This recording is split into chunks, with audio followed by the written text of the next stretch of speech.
Shalom. Headed to this donut shop.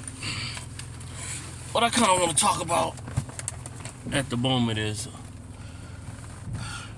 we are the ones that actually are the ones devaluing human labor. You know, we go to stores or go places and we don't see people actually working the checkout anymore. Because of what? Because now they got self-check. So where a human would be doing it, now you're doing it yourself or it's automated. So that work or labor is not getting paid for at the time. The items, same cost, is still getting paid for, but no worker is associated with it, so there's no value in the worker. Now, I say all this to kind of pinpoint on some things that I run into. I make shirts, and so if you go excuse me, to one of these department stores or something like that, they have that same label on a store in almost every major city. So they mass produce by a machine that shirt. So they could have only one at a store, which likelihood they got multiples. But they print out probably in an hour's time easily 100 of those shirts. So the machine does it, not a human. So if they charge and make $1 profit on all those shirts, that's still $100 profit.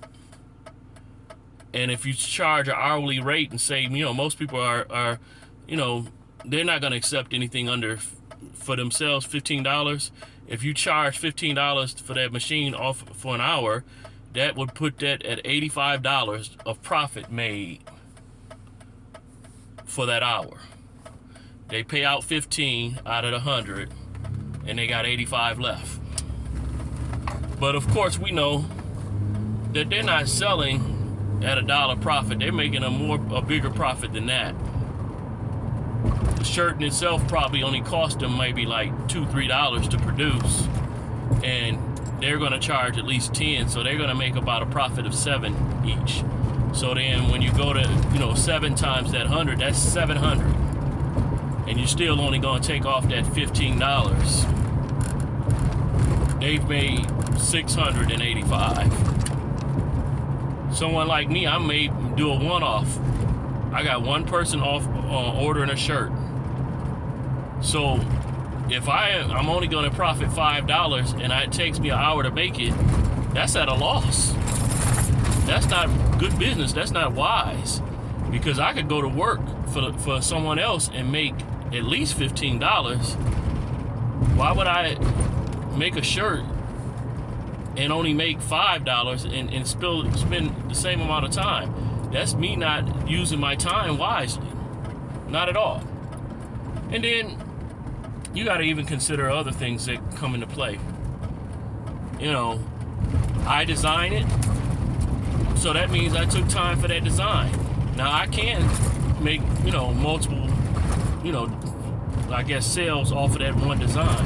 So you could say, okay, well, that could be split up. But still, the time of producing, and a lot of times if you're only going to make a one-off, starting up your machine, you know, the electricity and all that is going into that one thing. But if you were doing multiple, of course you can divide it within the time, because just the setup alone is going to take a bulk of that time. But once you get started, you can zoom through it. So the setup is the bigger thing. If you're doing multiple things of the same, that setup basically gets divided between the multiples. But if you're doing a setup each time, you have to switch over. It's going to take more time. Trying to communicate that is kind of difficult. Some people don't get that. You know, even when you're outsourcing. Like when I get embroidery done on the hats that I sell, I don't do embroidery. So that means I have to outsource. I have to pay someone. I have to first buy the hat, and then I have to pay someone to do the embroidery. And so I have to deal with time constraints. I have all that different things come against me. And I'm not the deciding factor on that because of, again, I'm hiring somebody else out. So I have to, add their costs in, and I have to pay it before I get any profit or sell it to someone else.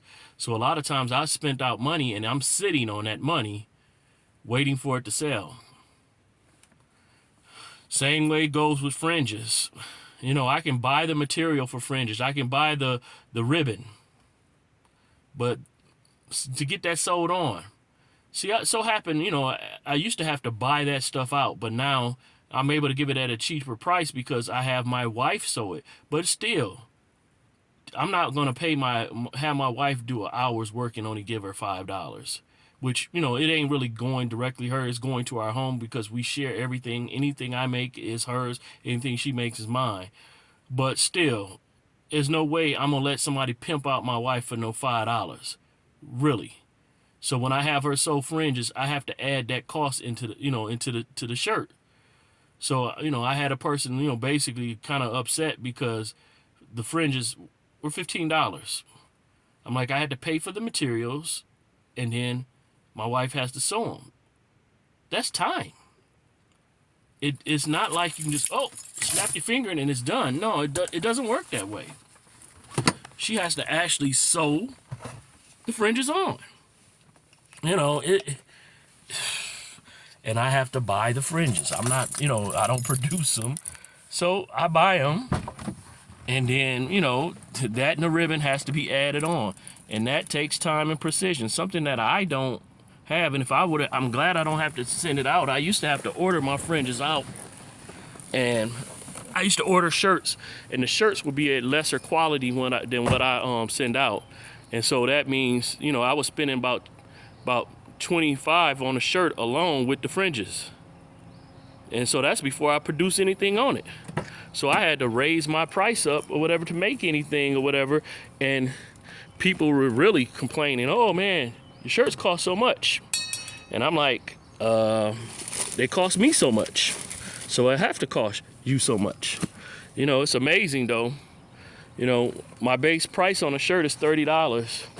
And people will go out and spend $65 on a shirt from Nike or somewhere else. And of course, those are mass produced. And a lot of times, they're made by Asians or something like that, where slave labor. So of course, it's going to always be cheaper to go that route. Always. I'm an individual.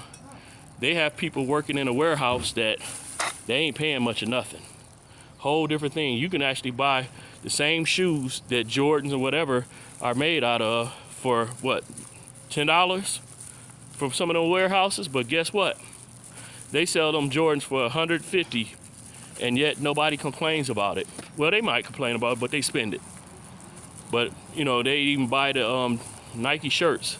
Some of them be very simple. I've seen them $65 on sale. But ask someone, or project or put forth one of my shirts and stuff like that, and people complain and say, oh man, that costs so much, that's so expensive. And it's like, man, I'm still not making as much as these other suppliers off the shirt, so why is the complaint?